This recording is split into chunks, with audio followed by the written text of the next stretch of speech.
د یتیمې جینۍ ناول ډیرو قدرمنو اوریدونکو سلامونه، نیکې هیلې او احترامات مې ومنئ. قدرمنو اوریدونکو، د یتیمې جینۍ ناول درېیمې برخې ته مو زه سمیع الله ایوبي هرکلی کوم. دا هم تاسې او دا هم د یتیمې جینۍ ناول درېیمه برخه. امید لرم چې تر پایه پورې راسره واورئ.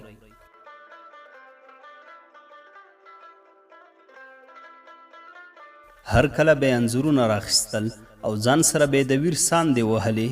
خپلې یتیمې لور ته په کتو یې زړه ډېر دردېده. سلګۍ به یې وهلې، ان کله خو به یې په دې سلګو کې کیدونکې خبرې هم بندې شوې. د دود سره سم یو څه وخت وروسته د شهید ځوان په میرمنې څادر واچول شو او د هغه بل ورور ته په نکاح شوه. د میرمنې له زړه به هیڅ پخوانی خاوند نه وته او هر کله به یې په اخترونو کې د هغه ځوان د مزار دیدار کاوه چې دې ورسره په ژوندونې د مینې لوبې کړې وې. لور ته په کتو به یې هر کله ژړل، سترګو یې سور رنګ خپل کړی و. کورنۍ یې اړ شوه چې د فکر د ښه والي لپاره یې یتیمه ماشومه ترې د مشر لیور کور ته چې په ښار کې اوسېدل بوځي او هلته د ژوند څو کلونه تیر کړي. خو وخت وروسته د ښوونځي په پلمه بیرته یتیمه جینۍ خپل کور ته راوړل شوه. د میرمنې اوسني خاوند له خپل پلار سره په کورني جنجال کې له کوره مراور کډه د ښار لور ته یوړه. له کورنۍ سره یې هر څه پرې کړل او هیڅ راشه درشه یې ورسره نه درلوده. یتیمه جینۍ چې پیغلتوب یې ورځ تر بلې غوړېده، د ماشومتوب په پرتله اوس ډېره شوخه شوې وه. هغه په ښار کې ښوونځی ویلو. یوه ورځ یې له لیسې څخه د ملګرو په ډله کې په ډېرې شوخۍ او ټوکو ټکالو روانه وه. د یو ځوان له لوري چې د پوهنتون کتابونه یې تر شا تړلي وو په سایکل ووهل شوه. نامنظمه ولوېده، نورو نجونو ورپورې وخندل. هاخوا څو لوچک ډوله هلکان د ځان ښودلو په پار د جینۍ د ننګې په تمثیل له هلک سره په بحث او داوو پیل وکړ. محصل ځوان په هلکانو باندې پوه شو چې د ننګې تر شا د ځان ښودنې عمل پټ دی. ورو یې جینۍ ته وویل، اغلې که ژوبله شوې چې ډاکټر ته دې بوزم. جینۍ ته نورو نجونو مسکاوې کولې او همدا یې ورته ویل، که واره دې ورباندې راځي چې پرې تاوان دې کړو. جینۍ همزولو ته ډېره کمه راغله، خو محصل ځوان ته یې د ښه صحت ډاډ ورکړ. ځوان ورنه د تلو غوښتنه وکړه څو دا تمثیل کوونکي هلکان هم خپل تمثیل پای ته ورسوي. نجونې روانې شوې، هلکان هم د دې حالت په لیدو بیرته په چوپه خوله لاړل. ځوان چې پوهنتون ته پر لاره و، د رسېدو سره سم یې فیسبوک خلاص کړ چې د داسې بد تمثیل په اړه یو څه پوسټ کړي. په چټ کې د یوې جینۍ په نوم یوې آی ډي لرونکي سلام واچوه. ځوان محصل چې په دې آیډیانو ډیر باور نه کاوه، غوږ یې پرې ونه ګراوه چې ناګهانه بل پیغام سترګې خپلې کړې چې لیکلي وو،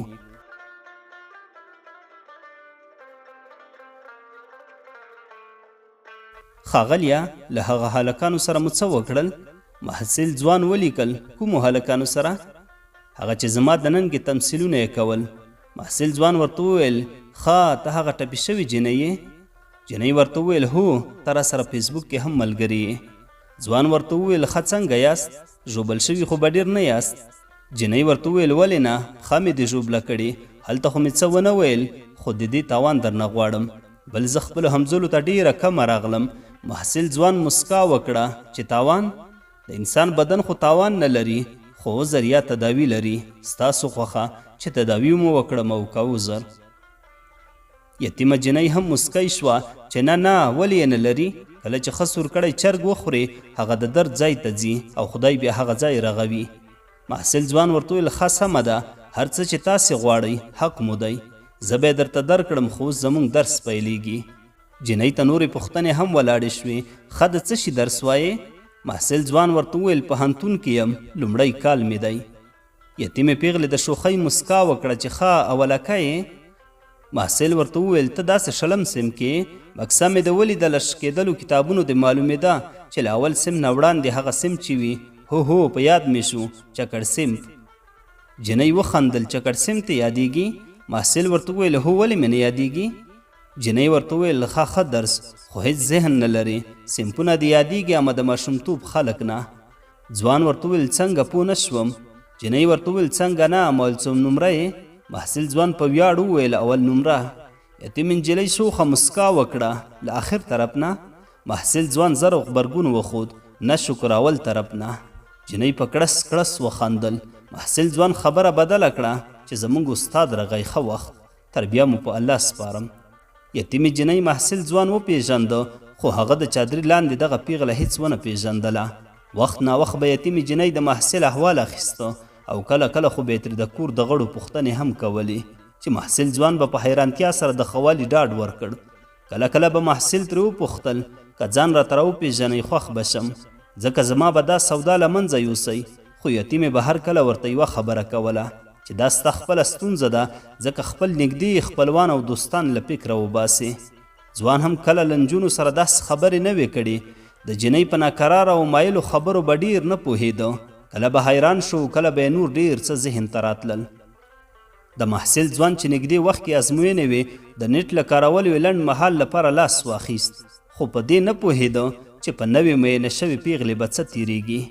میینه شوې یتیمې به هر کله په بې صبرۍ سره خپله پاڼه خلاصه کړه او محصل ته په لیږلو رالیږلو میسجونو بیا سترګې خښې کړې. او هر کله به چې د مینې څپو ډوبه کړه له ځانه سره به محصل ځوان ته د خپلې مور په څیر غوسه او کنځاوې کولې. ثانیه به پرې ساعت او ساعتونه به پرې ورځې تېرېدې او د کلونو کلونو ورځو خو پوښتنه مه کوه. جنۍ ته سم رواني تکلیف پیدا شو. غوښتلې چې د خپل پلاندر یعنې نسکه پلار کړې پرېکړه ماته او هلته لاړه شي چې پلاندر یې له شاوخوا 12 کلو پریښي دي.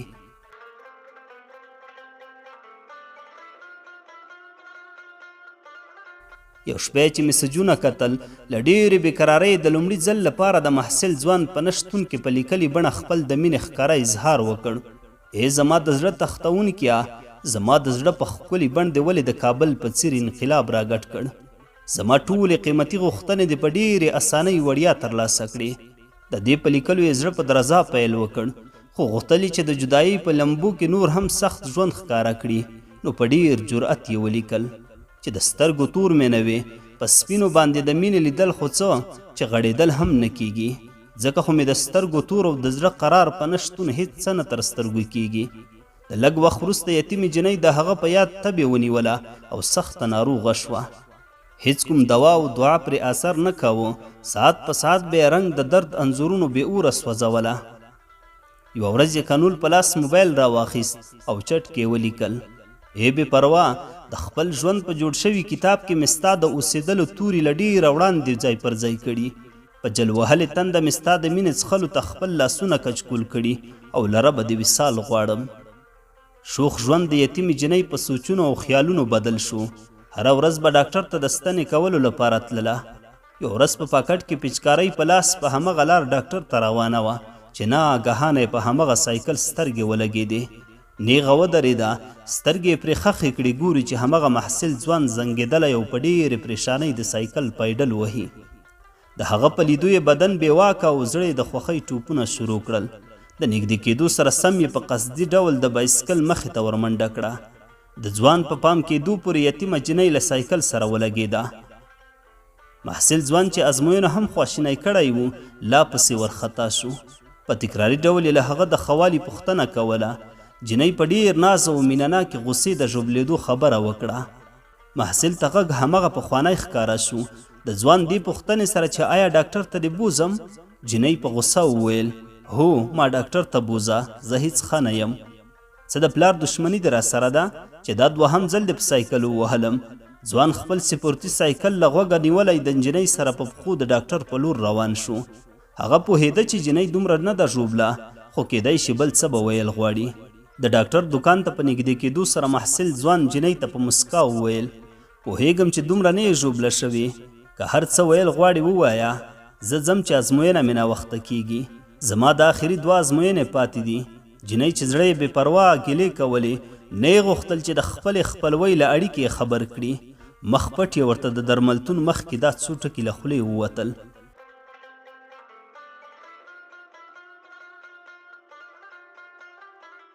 چې د نیمګړې لارې ملګریه، په دې زخمي او ناروغ زړه مې ستا د مینې هر توري پسې د عشق قاموسونه پلټلي او له رب نه ستا په ډېرو غوښتلو مې په لپه کې ګرمو اوښکو اتم اسمان جوړ کړی.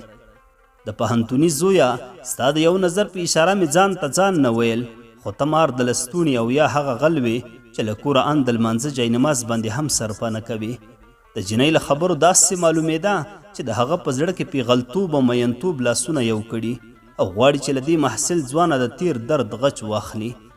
زړه د خپل مین په لیدو په مستی او شور پیل کړی و. هیڅ چې د محصل ځوان د لیدو توان نه درلود او د مینتوب په رنګ رنګ شوي پیغلتوب ورته د محصل ځوان غیږ کې نیولو امر کوو. خو پښتونوالی پرې ځواکمنه وه، نه یې غوښتل چې په نیمګړي بازار کې خپله نیمګړې مینه بدنامه کړي. په غوسه یې وویل په ملګرتیا کې راته پاتې راغلې، ولې دې نیټ بند کړی دی؟ محصل چې هره خبره یې په مسکا وه، په هرې مسکا به یې د یتیمې جنۍ د زړه بندونه پرې کول. دا چلنجونو سره یې داسې خبرې کله نه وې کړې. په خپل سر به یې د شرمندګۍ لاس راکاږه او په مسکا به یې وویل ولا ازموینې مې دي، هلته رقابت و بیخي مې نشو کولی چې له درسونو سره سره په مجازي دنیا کې هم پاتې شم. جنۍ چې د محصل عاجزې خبرې واورېدې په قرار یې وویل وګوره زما دومره سودا وه چې ان بدن مې ناروغه شو. محصل چې دا خبره واورېدله ځان سره ورو یې په مسکا وویل دغه دې ځوانه د مور په څیر د بله خواخوږي هم پیدا کړه. د جنۍ د زړه ټکانونه چې د محصل په لیدو لا ډېرېدل، مسکا یې وکړه او په خندا یې زړه کې وویل په ما به ګران یې که په خپلې مور به ګران یې، په ایمان یې وایه که مسلمان یې. خو په خوله یې ورته زیاته کړه د مور زویه هر خواخوږې مور نه وي، دوستان ملګري او بیا د ژوند ملګري لا ډېر خواخوږي جوړېدای شي. محصل په سترګو کې د تللو اجازه غوښتله، خو یتیمې جنۍ د هغه له شتونه د راتلونکي ژوند چارچ اخیستو. د محصل د تګ په غوښتنه کې د یتیمې جنۍ ساه په ډوبېدو شوه، لکه چې د دې ځوان په تګ یې له بدنه روح پوتلو وي. خو په امید لرونکو خبرو یې له هغه د موبایل شمیره وغوښته. ځوان د مور له ډاره زړه نازړه په دې شرط چې د شپې له خوا به د مور او درسونو له امله زنګ نه وهي نمبر ورکړ. د محصل تر روانېدو بیا تر پناه کېدو پورې یتیمې د هغه پر لور سترګې خښې کړې وې او په زړه کې هغه سره د وړوکوالي یادونو په یادېدو به یې همدا ویل خدایا یتیمۍ کې مې د ماڼۍ دغه دنیا نه غواړمه، هغه ماشومتوب غواړم چې له خپل مین سره مې پکې ښکلې لوبې کولې. له ناروغۍ زنګېدلې جنۍ د خپل عشق په لیدو مسته د کور په دروازې ننوته. په ډېرې ناکرارۍ یې انتظار کولو چې شپه ښه ناوخته شوه. د ارامه زړه دې ته مجبوره کړه چې ځوان ته زنګ ووهي.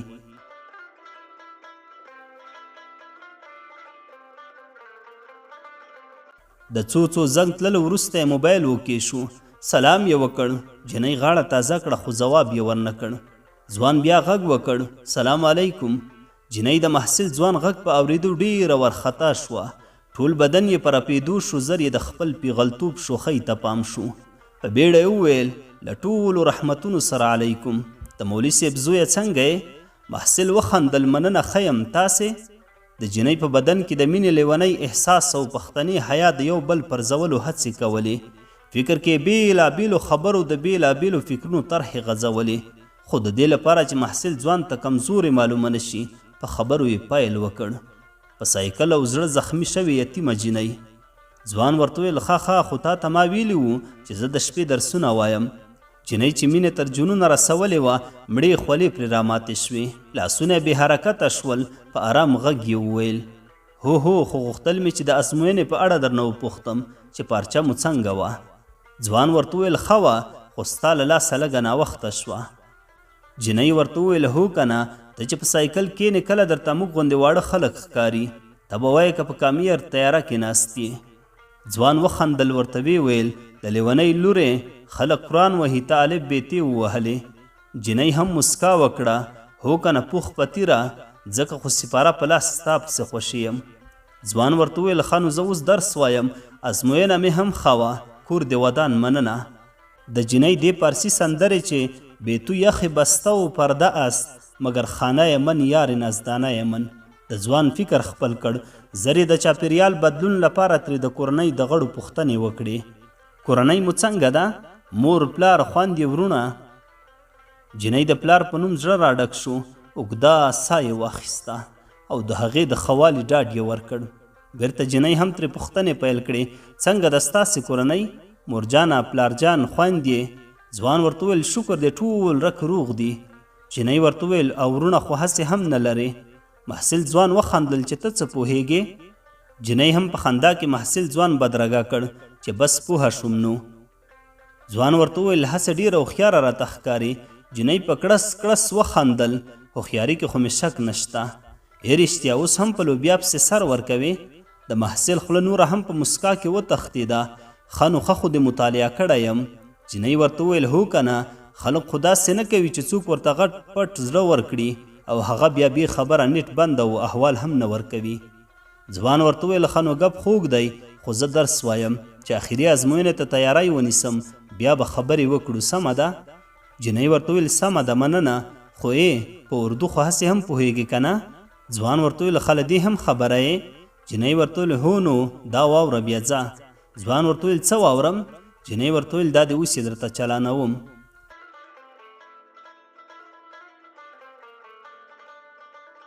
ځوان ورته وویل ښه مننه، وامې ورېده، ښه عاشقانه موډ خو لرې.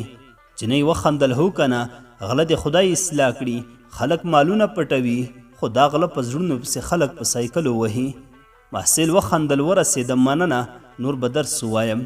د موبایل بندېدو خدای په مانۍ سره سم جینۍ د ځوان انځور کتلو پسې نیټ خلاص کړ او سترګې د هغه په انځور خښې کړې.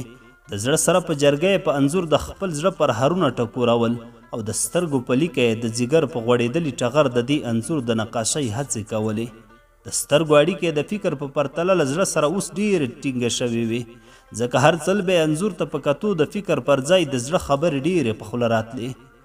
جینۍ به خپل موبایل نور داسې ځان سره ګرځولو لکه نادیده چې اوس یې لیدلی وي. وخت وروسته چې څو شپې او ورځې یو بل وپرځول، د محصل ځوان ازموینې خلاصې شوې. یو مازدیګر یې د خپلې مخپاڼې د لیدو په پار نیټ ته سر ښکاره کړ. د مخپاڼې خلاصولو سره سم محصل ځوان ته بې شمېره د مینې او غصې پیغامونو ښه راغلاست ووایه. د یتیمې جینۍ د شعرونو، غصو او مینهناکو پیغامونو آخري هغه دا و چې ته نه یې نو بل څوک دې راته وایه، چې ته نه یې نو بل څوک دې راته وایه، زه دا هسې لیونی او مجنون چا کړم. محصل ځوان خپله بې احساسي او د جینۍ ورختۍ چې کتله پر جینۍ د لیونۍ ګمان کاوه. د پیغامونو په کتو یې د نه باور مسکا وکړه او په خپلې مخپاڼې یې یو پوسټ وکړ چې له خپلو زړونو د بازار رومیان مه جوړوئ، هر چاته یې پاکټ کې مه اچوئ، ځکه ممکن د چا به سلاته په کار وي او د رومي په څیر زړه به سلاته شي. جینۍ د پوسټ په لیدو د دې پر ځای چې هلته څه ولیکي، شخصي پیغام کې د اردو بیت ور واستاوه. کله کله خو به یتیمې جینۍ له محصل ځوان څخه وپوښتل چې زما د دومره مینې پر وړاندې ستا زړه څنګه خاموشه پاتې؟ محصل ځوان به مسکا وکړه، وبه یې ویل آب را دیده موزه کشیده، په پټو سترګو مزل له نورو سره څه د ځان سره یې هم نه کوم. ته راته ډېره له مینې ډکه ښکارې، تل راته خاندې، سم لکه زما د مور په درد مې دردمنه او په خوښۍ مې خوښېږي، خو نه پوهېږم چې ولې زما د مینې دروازه تړلې. جینۍ د تل په څیر په کړس خندا وکړه، د نیا لمسیه ښه پوهېږي خو ځان دې په ټګۍ اچولی. محصل ورته وخندل په څه؟ جینۍ په دې چې زه در سره له ځانه هم ډېره مینه لرم. ځوان ورته وویل توبه خدایه، نه فکر نه شرم نه لحاظ، یو دم راته وایه چې در سره مینه لرم. جینۍ په خندا کې په دې خبرې محصل ځوان تر تاثیر لاندې راوست او په مسکا یې وویل پوخ پتیره، ما به هم وګورې، بهانې به دې هم ختمې شي، خو داسې په اسانه هم نه، ځکه زموږ ترمنځ یو لوی سفر او ځواکمن موانع وجود لري. دعا کوم چې خدای دې دا موانع ختمې کړي، بیا به ستا او زما په منځ کې هیڅ کوم خنډ وجود ونه لري.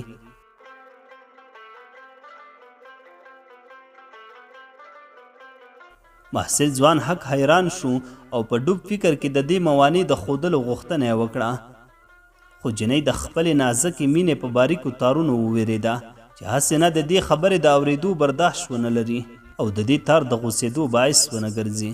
جینۍ زړه له خولې سره په اړیکه کې یو څو کلمې وویلې، زما تمه به وفا وي خو ته به بیا جفا کړې، د دې مینې اور به مې هسې وسیزي، پیغور به شي، زړه به مې هم له دغې مینې تور شي. هر څوک د محبت سندرې وایي خو هیڅ معلوم نه دی چاته زور د محبت، ځکه ما مې د ټولګیوالو خبرې او کیسې اورېدلې. داسې هم نه وایم چې ویریږم، که مې سر پکې هم ځي پروا یې نه لرم، لور په لور به د محبت نوم خپور کړم، خو په خپل وخت اوس نه. ځوان هم د خبرو وار واخیست، ښه نو ته هم خبره یې چې مینه شلېدلی کټ دی او په دې شلېدلي کټ کې هر څوک خوب نشي کولی، او ته خو له دې هم ښه خبره یې که نه چې زه د موره یو ډېر ناسولی یم، هیڅ مې خوله خفګان ته نه جوړیږي، نو ځکه مې زړه رانه مور په بکس کې ایښی دی. جینۍ په کړس کړس وخندل او په خندا کې ورته وویل پوهیږم پوخ په تیره ما ته له ماشومتوبه معلوم یې هغه چې د نجونو سره به د لوبې کولې ته باور وکه که نه کله چې تیر وخت را په یاد کړم کله چې تیر وخت را په یاد کړم دیوال ته شا کړم زړه ته کیږدم زنګنونه ځوان چې د خپل ماشومتوب کیسې له نجلۍ اورېدلې ډېر به حیران شو هر کله به یې ترې پوښتل ته څه پوهیږې چې زه داسې وم ډېر ځله به جنۍ د خبرې بدلولو په پلمه دا بیت ووایو زما د زړه په دیوالونو زما د زړه په دیوالونو ستا انځورونه خدای چاپ شوي دي نه ځوان به چې د سم جواب په ترلاسه کولو ونه توانېدو غصه به ورغله او په ترخه خندا کې به وویل هسې خو ښه 420 یې اما بدبختانه زما بیا دومره چلونه نه دي زده جنۍ به زر غبرګون وښود چې ولې به 420 یم رښتیا وایم که نه او رښتیا هغه کور کې مو اوس هم بیره شته او که نه هغه ټال کې اوس هم زانګې که نه اوس درته ځان لوی سړی ښکاري محصل ځوان به چې نور هم د حیرانۍ په فکر شین شو په ماته لهجه به یې ورغبرګه کړه لا مړې هغه بیرې سر وخوړ باد راغی چپه یې کړو ټال هم لاړو ما خو به کله کله ټال خوړ خو ستا په څېر د هغو نجونو مستی خرابه شوه چې د اوبو وړلو لپاره زمونږ کور ته راتلې او بیا به یې زما له خوندیو سره یو ځای ټالونه خوړل جنۍ ورته وویل هو که نه هغه چې تا سره به څو نورو وړو نجونو د وړو کاڼو ګزارونه کول محصل ځوان بیا د حیرانتیا مسکا وکړه چې ته خو داسې یې لکه زمونږ د کور پیری چې اوسې ځکه هر څه درته معلوم دي خو ته ماته معلومه نه شوې یتیمې د شوخۍ خندا وکړه چې مه کوه که نه اوس درته د کورنۍ د ټولو غړو نومونه هم اخلم